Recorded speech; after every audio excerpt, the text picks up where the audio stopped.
Hello, my little fruity pebbles. Relax a little bit, get comfy cozy, and enjoy a cup of tea with me. As we do. So I got my master's in sociology a couple of years back, and I focused mostly on whiteness, queerness, and social movements. So I thought it'd be fun to take a walk through a comparison of two interesting movements that happened in Boystown in Chicago. Boystown was recently renamed to North Halsted, which I'll talk about in a minute. This video might be a bit academic-y, so let me know in the comments if you have any questions or if there's any other elements of this that you want to learn more about, because I've got tons and tons of sources. This video is based on a paper that I wrote for one of my social movement classes. One quick note, there's a major content warning for discussions of racism, some explicitly racist language. I think it's incredibly important to include them though, and not gloss over the extent of the racism from the movements. I will add timestamps to be able to skip what you don't want to listen to, but I would recommend that if you're a white person, that you not just skip through them because hearing racism makes you uncomfortable or upset. Facing the realities of racism within white communities is necessary and important to understand the gravity of the situation. Yeah, let's leave it at that. So moving on to another quick side tangent before we actually get into like the meat of the video. I found out that the name of Boystown had been changed recently to North Halsted, and I'd love to talk a little bit about that name change process for a second and the name change itself. So it's been a big debate in the local Chicago community for a long time about the name of Boystown because it makes the space feel like it's a space only for gay men. Given the history of the community, which I'll touch on in a little bit, it was built primarily for gay white men in the first place, and it's mostly stayed that way. I'm not saying that that's a positive thing, I'm just saying that was like the history of the community. There aren't any lesbian bars in Boystown. There's just a new one that opened up called Nobody's Darling in Andersonville. So there aren't any lesbian bars, and there are definitely no bars that explicitly label themselves as queer, trans, or non-binary, or at least meant for that part of our community. There may be an event night here and there that's aimed at other sectors of the LGBTQ plus community beyond the G, but they're not what Boystown has historically been about. With that in mind, if the name change would help to make people feel more comfortable coming to that space, then like 100% I'm all for it, of course. But the problem is that the physical space and the culture of the space does not change as a result of editing some names on a couple signposts here and there. And it certainly doesn't address the issue of homonormativity within the community that makes spaces like North Halsted unwelcoming to queer, femme, and trans people in the first place. For the potentially unaware, homonormativity, by the way, is basically having like that white, wealthy gay couple from Modern Family be like the image of what the gay community is and is supposed to be. It's about maintaining all of the isms within the LGBTQ plus community, even homophobia. So changing the name from Boystown to North Halsted certainly doesn't fix that. And on like a separate note, beyond like the surfacey level of a name change to a community, don't change it to North Halsted. It's not queer as like a name, and it's not even like really gay for that matter anymore. It's very corporate.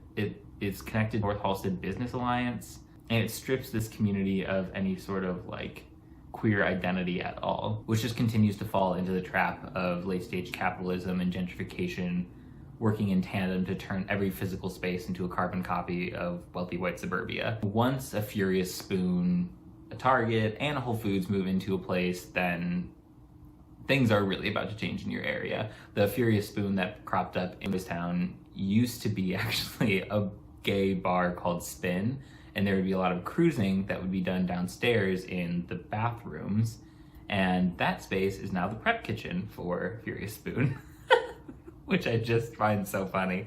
And it just feels like right at the heart of gentrification in like the most comical way. I love it. Plus, the Furious Spoon is salty as fuck ramen. Just go somewhere else. Anyway, that's my Boystown name rant. So let's get into the actual point of this video. Social movement scholars currently analyze movement, counter-movement interactions without considering how intersectional racial and sexual orientation identities structure that dynamic. Intersectionality, as I'm sure like most of you are aware, refers to the awareness that race, class, gender, sexuality, and a variety of other identities operate not as unitary, mutually exclusive identities, but rather as reciprocally constructing phenomena. This video is going to compare two social movement efforts in the Boystown neighborhood, one adopting a framing of racial polarization and the other adopting a framing of racial inclusion. But both are focused on addressing safety and security within the queer community, looking at the role of collective identity, framing, and movement outcomes on the formation of and development of each movement.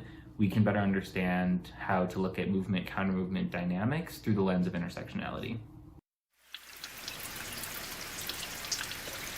So why even look at policing in Boystown in the first place? Like, why make this video? The demographics of the gay community in Chicago have changed over time a lot as gay bars run by the mafia that were originally downtown went out of business, and gay men who were, for the most part, white, bought buildings for themselves, establishing roots in what we now know today as Boystown, or Halstead, I guess. Gay Disneyland, as Jay Orrin called it, is the area in East Lakeview that runs up to Lake Michigan on the east and Clark Street on the west. There's Diversity Avenue on the south and Irving Park Road, I believe, on the north. The local LGBTQ community mostly knows Boystown for this strip of bars and like clubs and restaurants and shops, that kind of stuff, that runs up North Halstead Street, which is why probably the name change makes a lot of sense. In Chicago's gayborhood, as Gazani calls it, the demographics of residents have changed drastically over the decades, becoming wealthier, whiter, and more heterosexual.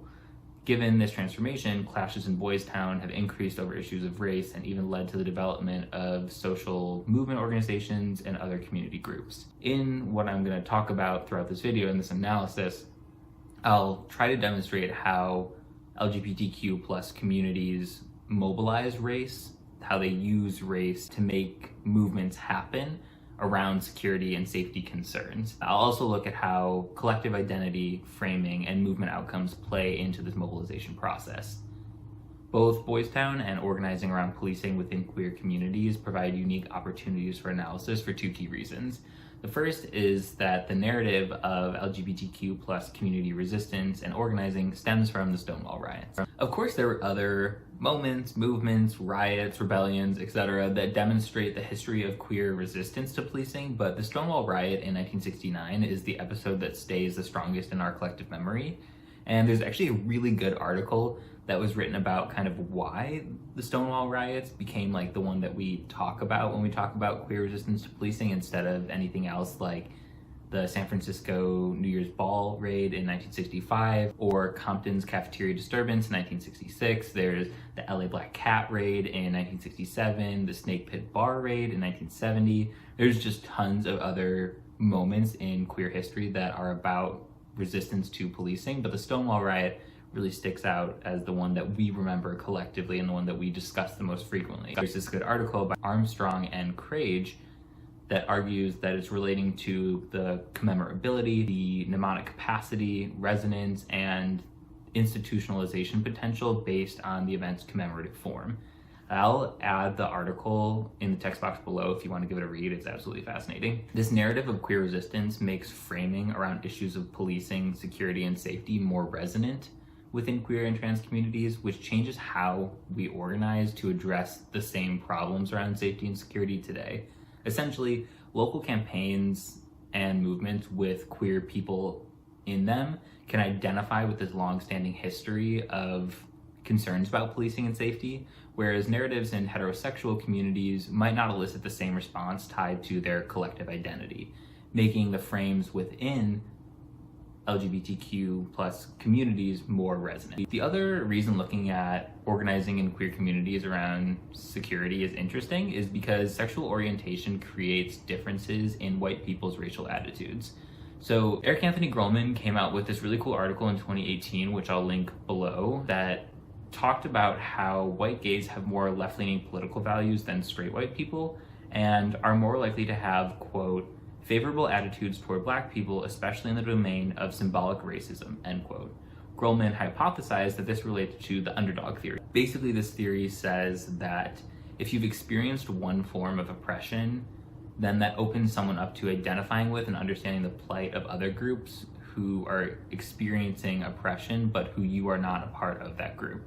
The idea then is that white people within the LGBTQ plus community will increase their willingness to mobilize around policing concerns framed in the light of racial justice. The data I'll share from the case studies of the Take Back Boystown movement and the Lighthouse Foundation movement will make the assumption that white gays are going to go along with racial justice framing less cut and dry. Let's take a look at 4 important contextual elements that I use to understand the movement-counter-movement dynamic between the Take Back Boystown movement and the Lighthouse Foundation movement. These elements are collective identity, race, framing, and movement consequences. Let's get started with LGBTQ plus collective identities. Collective identity describes seeing oneself as a part of a group, along with others who agree upon certain shared beliefs and values and imagine themselves as a part of a united community. It provides a way of viewing and making sense of the world in which people live.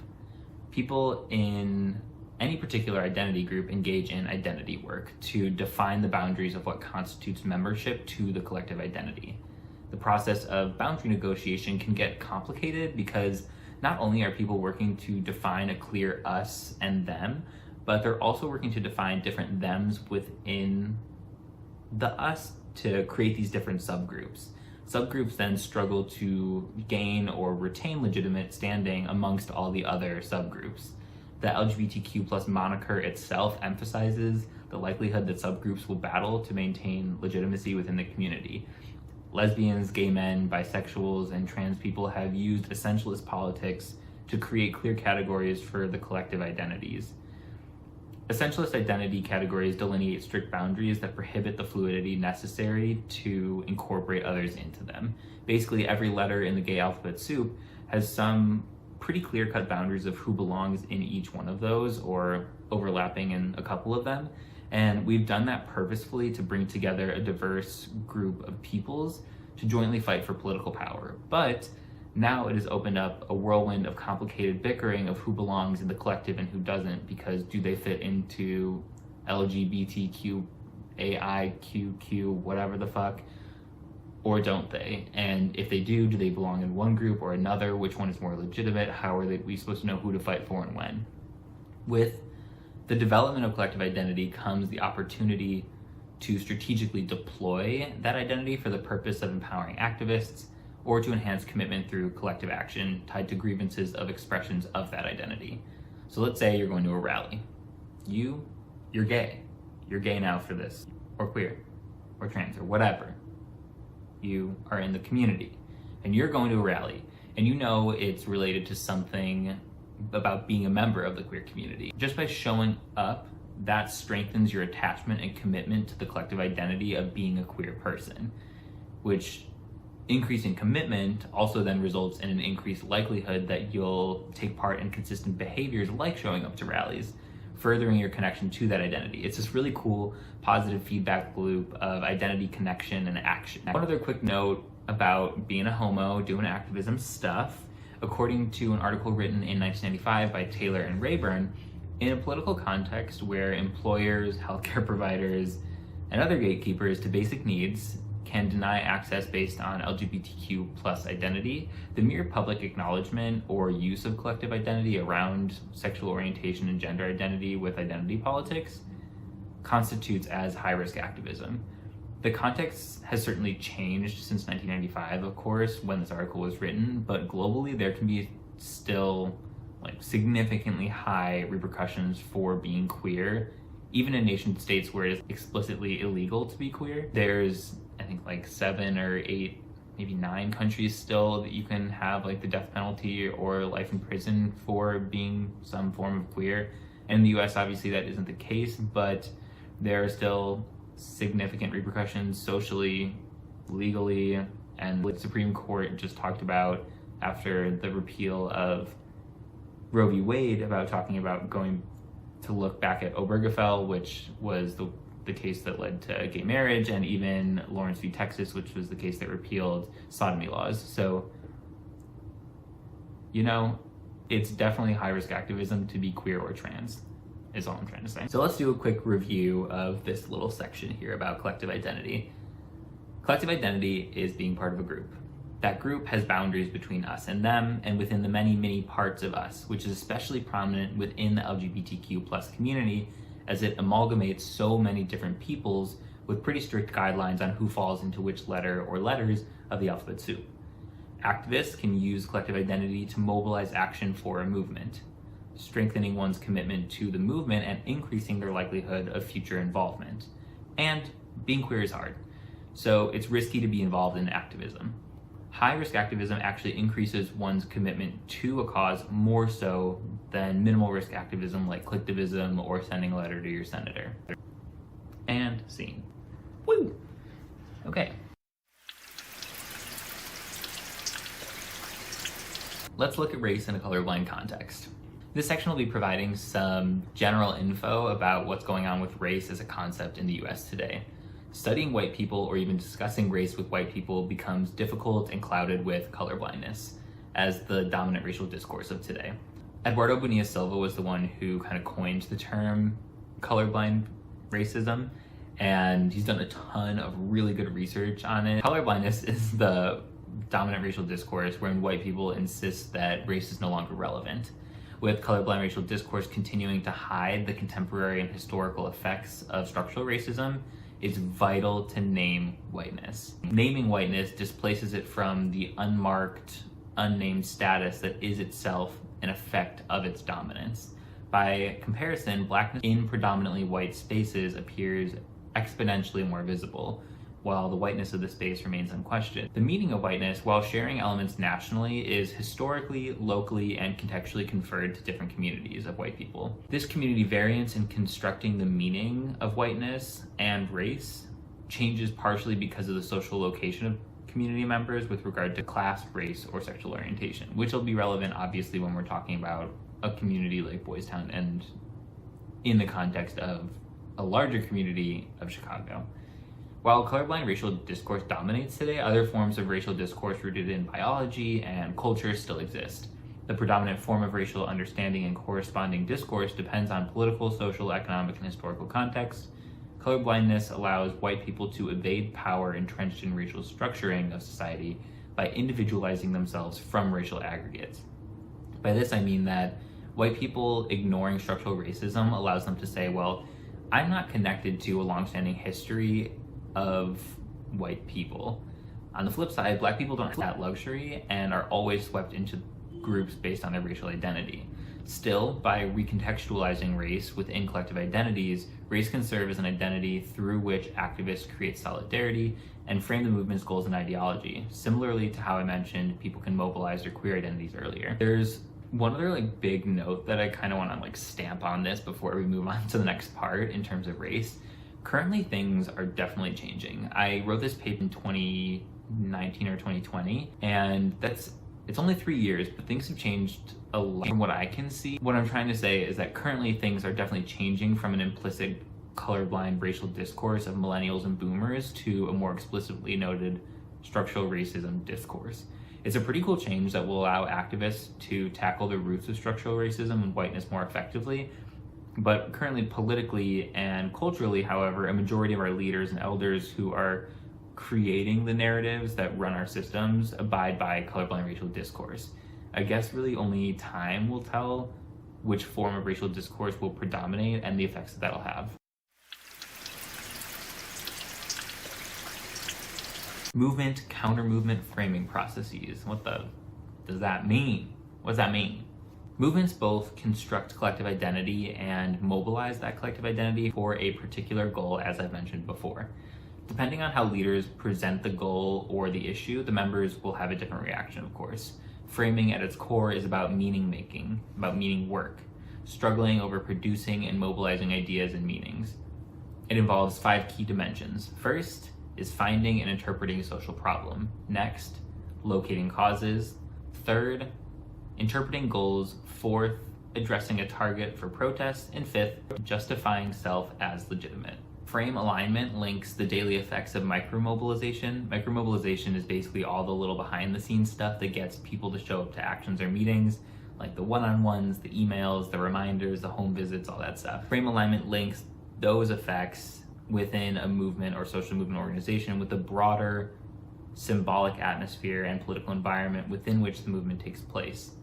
The cultural environment similarly shapes the claims that activists make and how they make them, while conversely, activists disperse and mobilize frames as a form of cultural resource. I'm gonna go through a few types of frame disputes that talk about how people work to engage with frames on both sides of the organizing experience. Diagnostic frame disputes struggle over how to define a problem. Prognostic frame disputes center on what the future can look like and potential solutions to the problems that are at hand. And finally, frame resonance disputes talk about how to present the information of a frame to maximize its impact and connection with an audience. Framing processes also result from the interaction between movements and counter movement. Frame transformation plays a particularly key role by adding new values to supplant old meanings and reframing outdated ideas to gain new participants. Collective action frames then mobilize individuals through language of severity, urgency, efficacy, and propriety. In terms of race-related movements, Mitch Berbrier in 1998 wrote this interesting article that explains how white separatists frame their claims as equivalent to ethnic and racial minorities using hate-free language to play into contemporary cultural pluralism. Denying racism simultaneously frames one's group with positive self-presentation and invalidates the claims of the opposition, while clearly drawing the boundaries of group members. You'll see this a lot when we go through some examples from the Take Back Boystown movement specifically.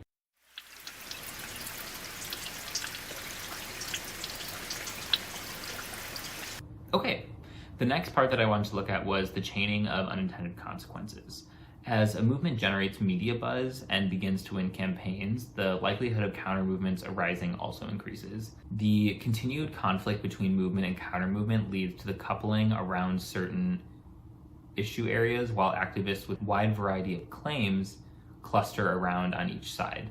Each frame shift, tactical innovation, and redefinition of collective identity has the potential to result in unintended errors or blunders, to which both the movement and the counter movement react through a process of constant error correction. Without correction, the fracturing of collective identity and resultant group factionalism serves as a primary predictor of movement failure. Social movement spillover is a term that talks about all of the little leftover stuff in culture that comes from previous social movements, and it connects past and future social movements by altering the broader political and social environment and providing ideological frames that future movements can adopt and transform. The successes of one movement may generate new grievances through negative shifts in the political or cultural context, aka basically getting wins for something in a movement will likely result in the development of a counter movement. Or those successes can act as a platform on which future movements can push for increasing leverage or access to institution rights or services. The negative view of a movement by outside actors, including the media, drastically alters movement successes as groups fight for media coverage. Any of the above listed movement effects can lead to later movements cropping up, which Gary Allen Fine aptly describes the chaining of social problems. The solutions of today become the problems of tomorrow. What do you think about that? Huh? Pretty good, right?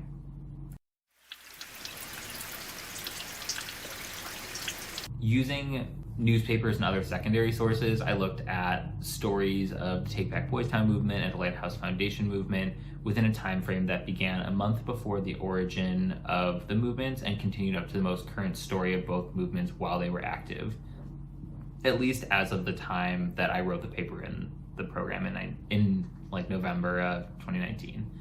For the Take Back Boystown movement, I included news stories and Facebook posts between June 1st, 2011 and September 30th, 2011. I do want to note really quick that between the time that I wrote this paper in 2019 and when I made the script for this video in 2022, the Facebook page was taken down, so I no longer can share screenshots of the comments, but I can read which comments I included in the original paper that the video is based on. For the Lighthouse Foundation, I started taking data on May 1st, 2019 and scanned through the beginning of my data collection period on November 2nd of 2019.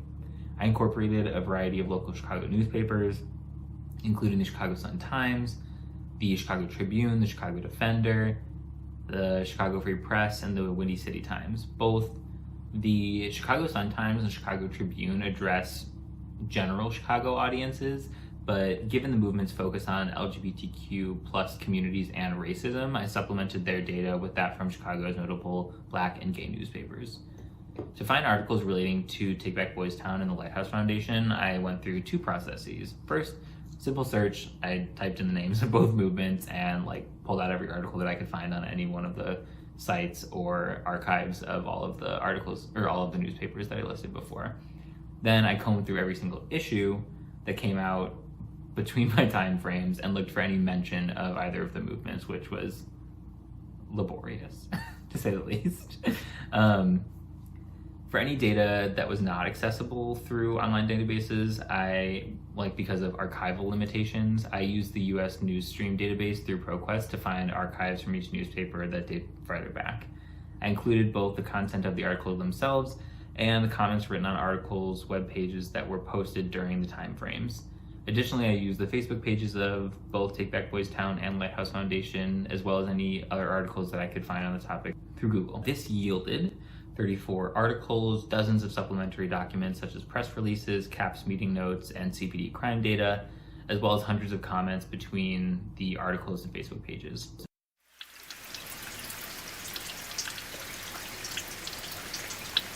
So taking all that data together, let's look at the history of the Take Back Boystown movement.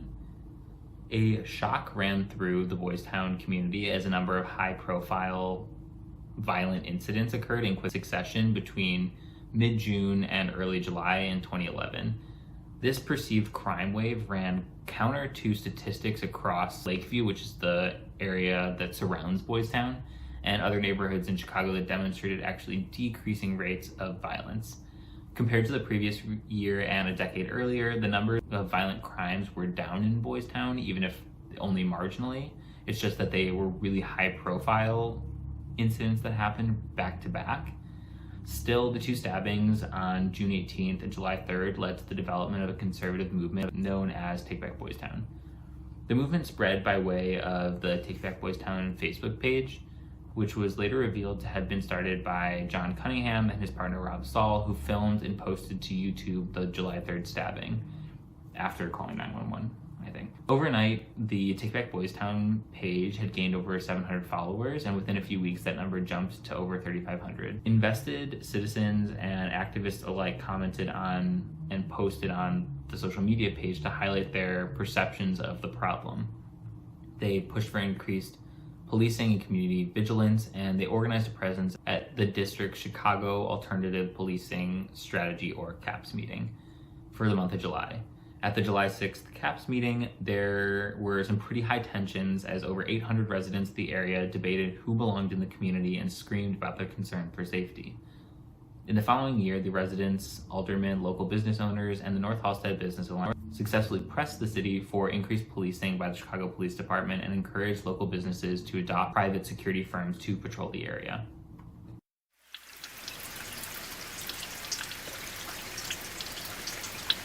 The Lighthouse Foundation is a non-sectarian, nonprofit organization that will address the needs and advance equity and justice for African American LGBTQ population throughout Chicagoland. They are organized through the Lighthouse Church of Chicago, located just south of Fullerton Parkway on Orchard Street in Lincoln Park. Their organization had originally had 7 different caucuses that each tailored to a different sector of the LGBTQ plus Black community, but now it's just been amalgamated into one unit called the Black Queer Caucus, and has a related arm also, which is known as the Coalition of Allies for Racial Justice, or CARE. Reverend Jamie Frazier launched the Lighthouse Foundation in response to a series of racist incidents leading into the summer of 2019 in Boystown. On May 26th, a fight led to a white man punching one of Progress Bar's floor-to-ceiling windows, shattering it, which caused 3 people to be hospitalized from shards of flying glass coming in. With little information at the time, a narrative spread that a Black guy caused the fight and that he'd pushed a white guy through the window. In response to this incident, the manager at Progress sent an email to all of the DJs who would come to play their music, that prohibited them from playing rap music. An incredibly odd and clearly racist way to say that Black people are the reason for the violence and that they can stop Black people from coming here by not playing rap music anymore. I'm gonna read you this email because it's kind of bonkers and one part definitely makes me chuckle. The email says, "We are changing our format. Our goal is to promote a positive, happy, energetic, upbeat, and most importantly, a fun vibe. Think DJ AM for 2019, a super open format, pop, dance focused atmosphere. We have implemented a no rap rule effective immediately. This is not a suggestion. If you play rap, you will not be asked back. Anything vulgar, aggressive, or considered mumble rap, including certain Cardi B tracks and newer Nicki Minaj, is off limits. If you are unsure if a song qualifies, assume it does and choose something else. Think Kiss FM/B96 opposed to WGCI. If someone is pressuring you for a song, just let them know it's the new rule. There will be added security there to help with this transition, and one specifically posted next to the DJ booth." So this email circulated real fast, and I think the piece in there that like actually just gets me every time is that like Super Bass and Moment for Life from Nicki Minaj are like super kosher and will definitely keep Black gay men away, but the second that you play Megatron, there will be a wave of Black homosexual fury like you've never seen before that is going to hit Progress Bar. It's just like, what is the possible thought process that made that make sense to you? So after the news of the rap ban spread, it yielded responses from Twitter, Yelp, and the Contact Us page on Progress Bar's website that demonstrated that queer and trans people of color felt blamed and unwelcome for something that a white person had caused in the first place anyway.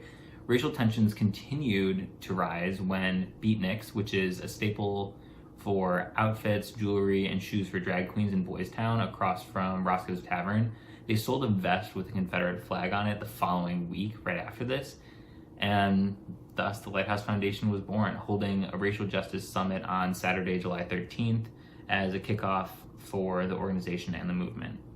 Shortly thereafter, the Lighthouse Foundation built their first campaign to address a pressing issue of safety and security in Boystown, the use of Walsh security firm by the Center on Halsted. The Center on Halsted, for those who don't know, is a nonprofit organization that provides social services and community activities to over 1,000 members of the Chicago LGBTQ+ community every day. At that time, they had hired Walsh Security as their private security force, which is owned, staffed, and operated by Officer Thomas Walsh, a 19th District police officer with CPD. The first Lighthouse Foundation campaign sought to remove Walsh Security as the Center on Halsted's security firm because the firm had a history of hiring unlicensed patrolmen, convicted felons, and patrol people who would illegally dress in CPD uniforms and other related gear. And also, Officer Thomas Walsh had his own personal history of pretty severe racism. On November 29th, 2013, Walsh was off duty and he was the Lucky Horseshoe, which is like a gay strip club kind of bar place, and he assaulted one of the newly hired Black security guards named James Matthews. He yelled at him, "Fucking N-word, don't you ever put your fucking hands on me. Who the fuck do you think you are? You fucking N-word, get that fucking N-word away from me." So a pretty severe incident. He ended up settling in a lawsuit with Matthews for $130,000, but never received the 60-day suspension that CPD recommended from its Independent Police Review Authority Board. The Center on Halsted had a CEO, Modesto Tico Valle.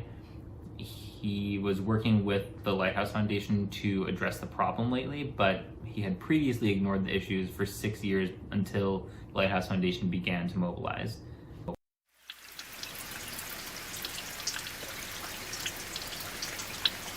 Let's take a look at how the Take Back Boystown movement framed their organization through racial polarization. In the Take Back Boystown movement, activists framed their there were some high-profile stabbings, so there were very legitimate fears and concerns over safety that they had in the community at the time, but they used that and they framed that problem by describing the foreignness of criminals to the area and through both coded and explicit racism. In doing so, they also made clear who belongs in the community and who is allowed within the boundaries of the Take Back Boystown collective identity.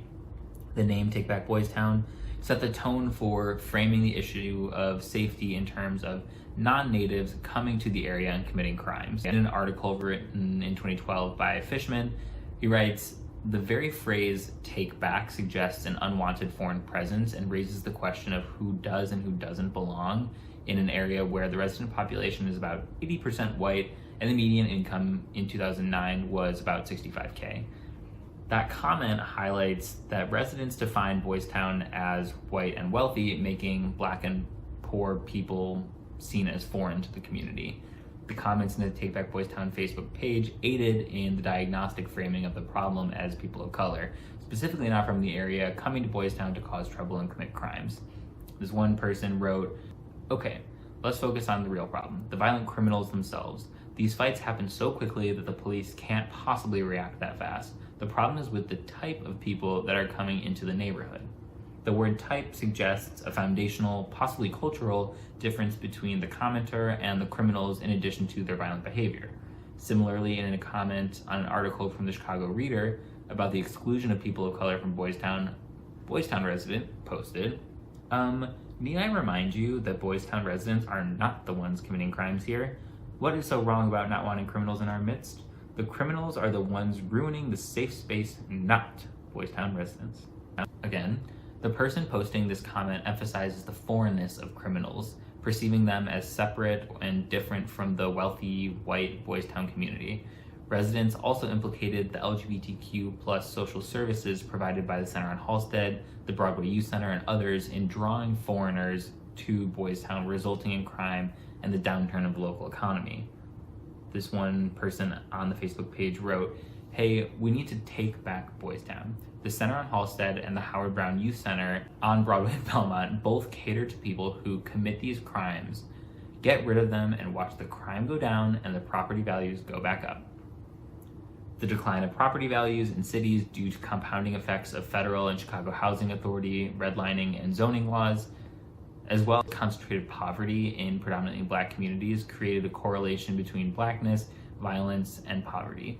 The man in the previous statement invoked this popularly discussed link. The appeal to property values leads us into our next framing of the problem through racially coded language. Members of the Take Back Boystown movement often used coded language that implied race as central to the problem and allowed for them to define the boundaries of those within the community as almost exclusively white. For example, in response to a posting of the video on July 3rd of that stabbing to the Facebook page, a man suggested a volunteer patrol group as the solution. He commented, "When certain types, let's be honest here, they can be surrounded by our volunteer group. When they fire up their dope, they do. Start yelling at passersby, they do. Or even sneeze out of tune, we start recording them and call the police. Trust me, these types do not like the cops. A few weekends of this and they will move on to a new neighborhood." Evoking connections to marijuana, loudness, and a dislike of police, he attempts to signal the criminals as Black without using the word Black itself. With the words they and their, he clearly separates an external collective Black while stabilizing the in-group as white. Like the earlier commenter, this man brings up the word types to further delineate the boundary between others causing crime and his own group. He continues on later saying, "Part of the problem is people are so PC, politically correct. Look, it's fairly obvious walking down Halsted Street at night who belongs and who doesn't. In this case, the thugs are Black. I would not care if they are Black, white, Latino, or otherwise. If they are trouble, they don't belong here." Remember earlier when I talked a little bit about denying one's own racism as a way to paint oneself in a positive light and shut down opposition? That comes into play here. Although he explicitly connects Black with criminality here, speaking to the specific incidents in the past weeks that activated the Take Back Boystown movement, he also attempted to neutralize his racist beliefs through denying racist intent, as I described earlier. Others in the Take Back Boystown group used coded language similar to the previous comments to frame specifically who they believed to be the problem. For example, in response to a post on July 8th, 2011 about charges filed in the stabbing case, someone commented on the same day saying, I have no complaints with the police, but with people not accepting personal responsibility.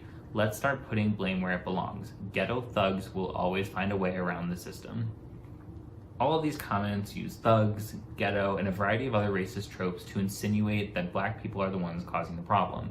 However, this language was not the full extent of the racialized framing of the safety and security issue.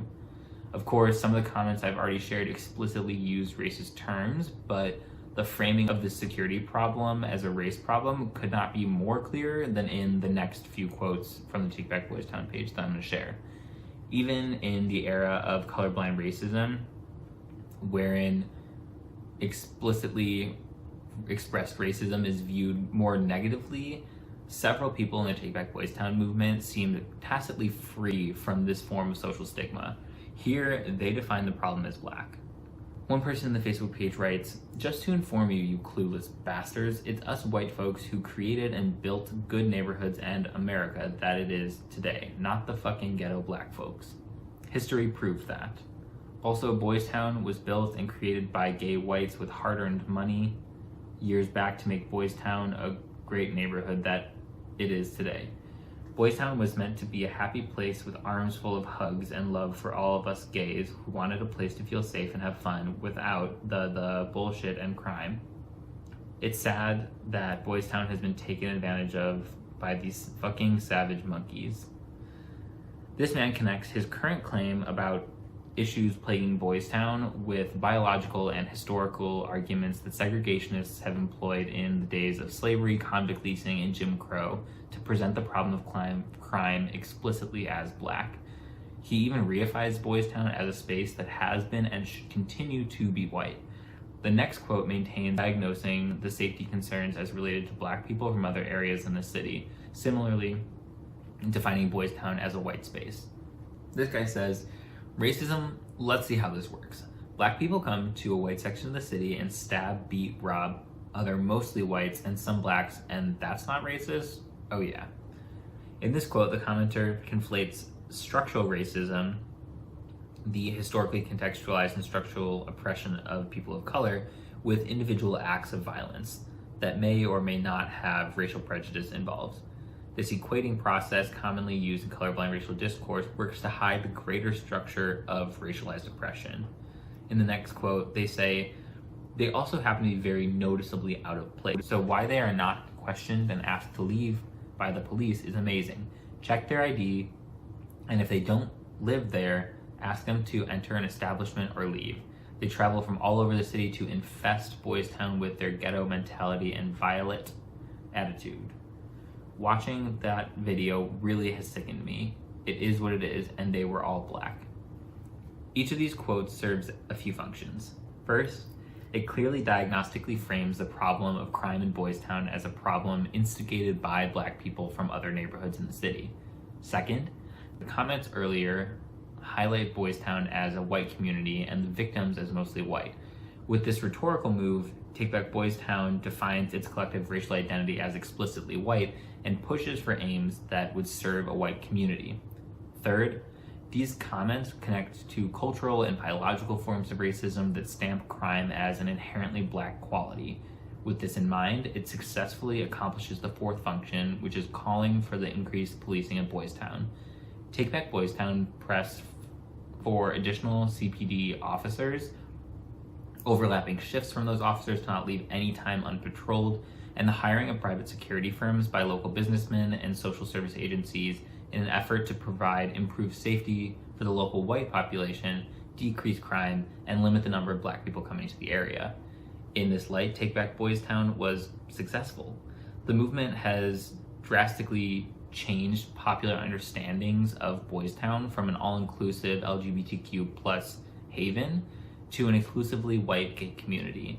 It is these exact changes that led to the grievances that later would birth the Lighthouse Foundation years later.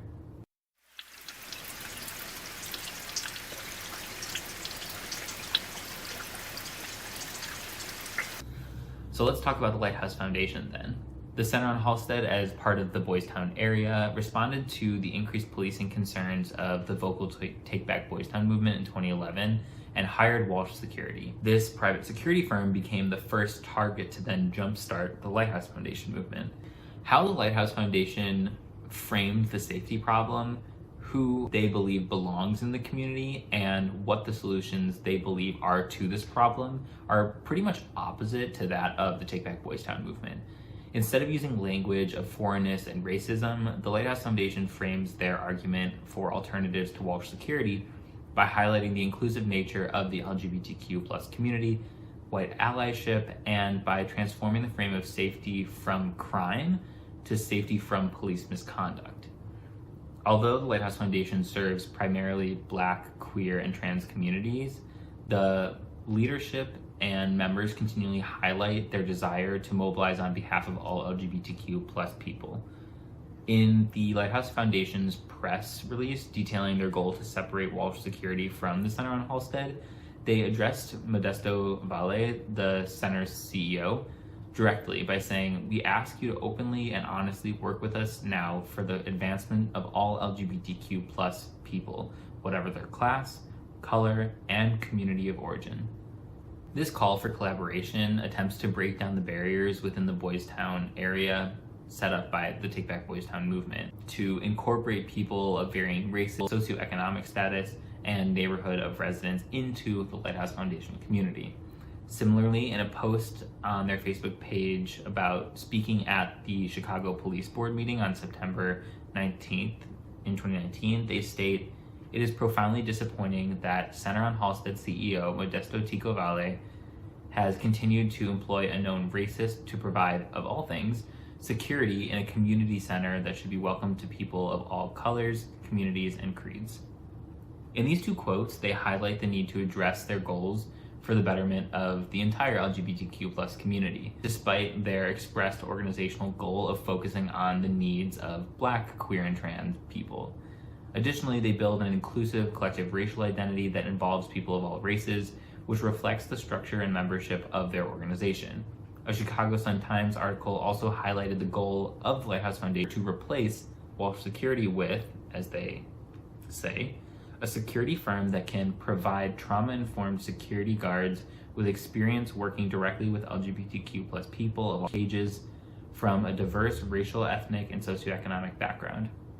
The ideal security guard would have experience in working with patrons of diverse mental capacity and those experiencing homelessness. The Lighthouse Foundation pushes forward a goal of inclusivity even while calling for the maintenance of the level of policing. Instead of less surveillance, they want a better trained security force, sensitive to the needs of almost everyone in the community. I was organizing with the Lighthouse Foundation at the start of the movement, and I had a casual conversation with Reverend Jamie Fraser once, wherein we talked about the long-term strategy of Lighthouse Foundation, because I was just curious, and it did include alternatives to or decreases in policing eventually. The Lighthouse Foundation at the time, their current goal to replace Walsh Security, responded to an urgent yet easily fixed issue to build momentum, to establish movement frames of the harm that police are having on certain people, and to increase membership. Basically, it was a really kind of easy baby step to get things going and get people involved while making a positive change for the community. It's a really smart strategy in like organizing 101. I have some small, easy steps to get started to build momentum and get people involved. The existence of the Coalition of Allies for Racial Equity, CARE, speaks to the desire of the Lighthouse Foundation to incorporate white LGBTQ+ people into their membership pool and into the collective racial identity of the organization, which helps to increase mobilizing efforts. To highlight the Lighthouse Foundation's want to fold white folks into the mobilizing process, Reverend Jamie Fraser said, "There is no doubt that many predominantly white progressive churches stand on the side of racial and LGBTQ+ justice. What they have lacked, and I believe they are looking for, is a mobilizing cause and commitment. CARE will be instrumental in moving them to action." This call out to white churches demonstrates a profound belief in the potential that they have as movement allies in supporting the work of and as potential members of the Lighthouse Foundation. The warmth toward and perceived commitment of the white churches to racial and queer justice opens a pathway for white allyship to the Black, queer, and trans community. The space held by CARE engages white allies and frames them as integral to the organizational structure and collective identity of the Lighthouse Foundation instead of some external piece of the puzzle. In a post to ask for attendance at the Chicago Police Board meeting mentioned earlier, the Facebook page Lighthouse Foundation again calls specifically on white members of the community, saying, "White allies, this is an especially important moment for your participation. United, we will get justice for James Matthews and ensure that Walsh is clear. Hate has no home here." This quote emphasizes the special role that white allies play in the Lighthouse Foundation's mobilizing process, pulling them into the organizational fold despite their focus on justice for Black members of the queer community. The theme of white allyship ties in closely with the previous theme of inclusivity. The building of an inclusive collective racial identity with a space specifically for white allies has the potential to increase both membership and therefore mobilizing power and resources. Take Back Boystown framed the threat to community safety primarily in terms of Black people coming from other areas to commit crimes. This framing aligned with their goal of increasing policing efforts and, by proxy, maintaining Boystown as a white space. The Lighthouse Foundation tailored their framing of the safety threat to their goal as well by pointing to the disproportionate harm caused by policing on Black bodies. In a statement before the first CARE meeting, the Lighthouse Foundation Facebook page posted, "Vale will go to great lengths to continue employing a security regime that has harmed the Black community. We hope that he will listen to the community and understand why this is unacceptable." In this quote, the Lighthouse Foundation delineates their target, emphasizes their diagnostic frame, and provides a call to action for white allies and members of color. The framing of security and policing as harmful to the Black community stems from a wave of pushback from documented abuses and misconduct of not just Walsh Security, but CPD writ large. This includes Walsh Security hiring unlicensed security guards and engaging in a violent, racially motivated attack, as well as CPD setting up a torture Black site known as Home and Square where they would disappear people, and officers having sex with queer and trans underage minors in exchange for protection from sex work charges. This framed transformation from the safety threat being crime, or Black people in the case of Take Back Boystown, to the safety threat being police allowed for a wider discussion of the wrongdoings of CPD and Walsh Security. Moreover, it encouraged solutions to the problem of policing through one of two routes. First, cultural sensitivity and other forms of training to decrease the abuses of police, or second, an overall decrease in the surveillance and policing of various communities. These two potential outcomes align with the Lighthouse Foundation's past Walsh Security campaign goal and their long-term goal to reduce the presence of public police forces and private security firms in Boystown.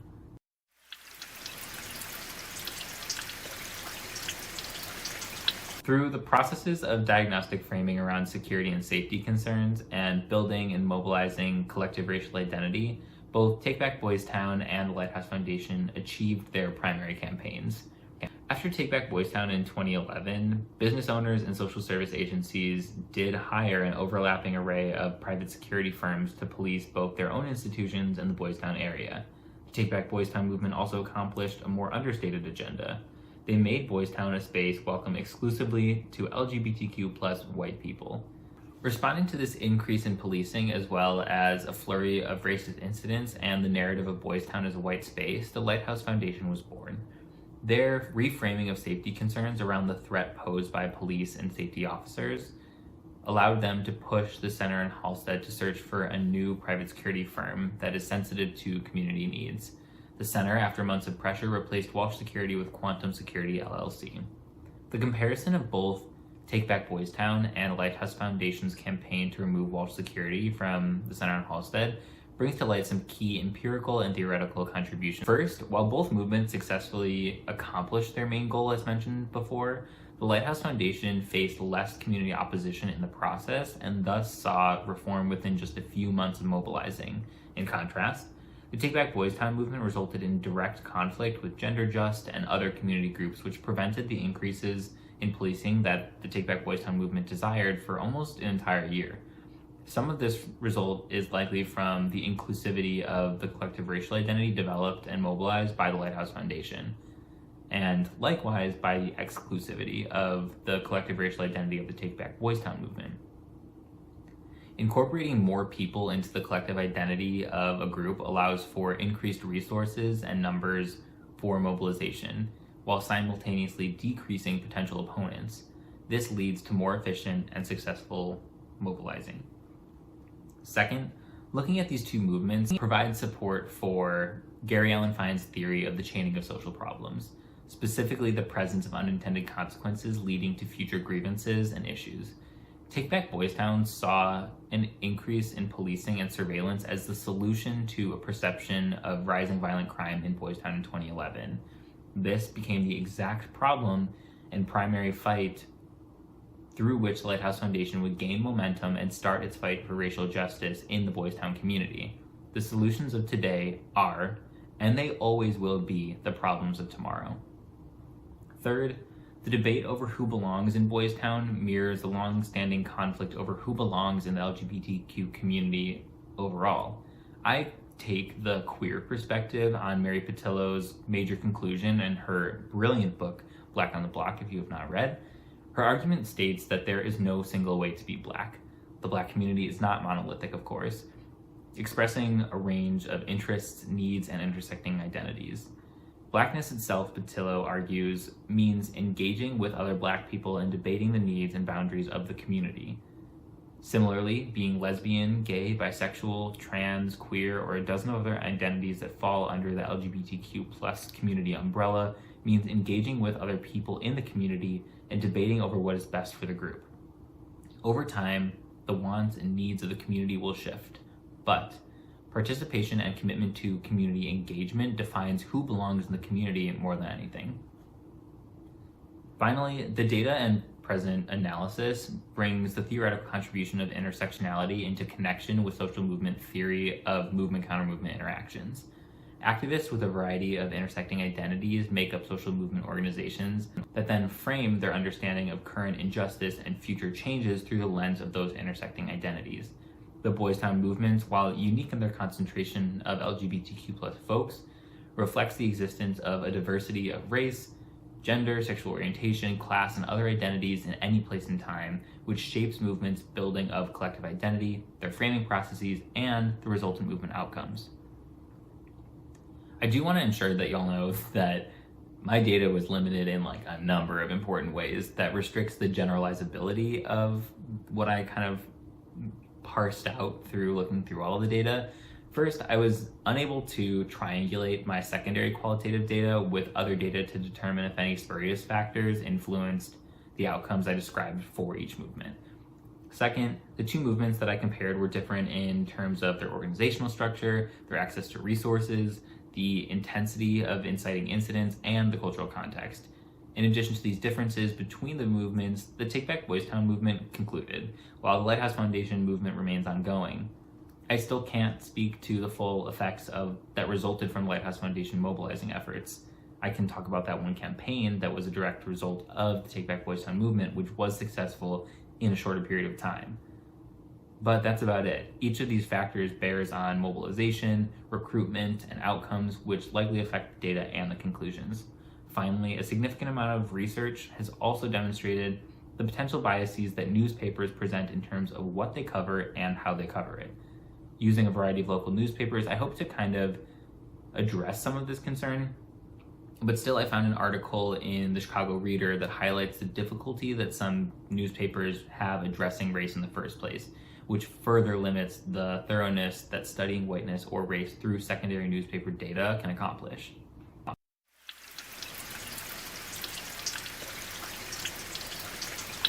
So that's that on that topic. I'd love to hear your thoughts on these two movements or your ideas about how safety and security should look within queer and trans communities. I'm a bit more on the abolitionist side of both policing and prisons, which I'll get into at another time, hopefully.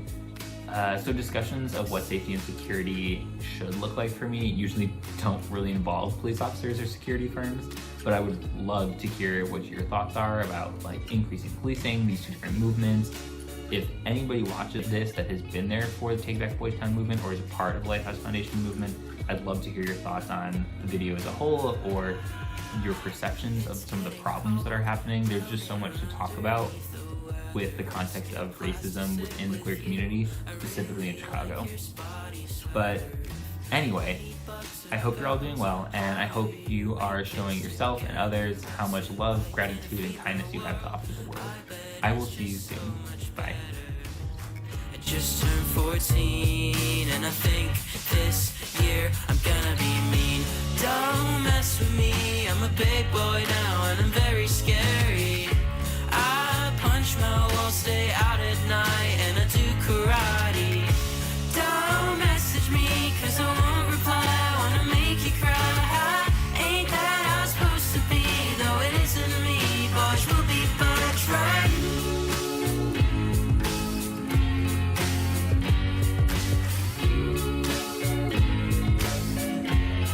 Boys will be buds, right? I'm a dumb teen boy.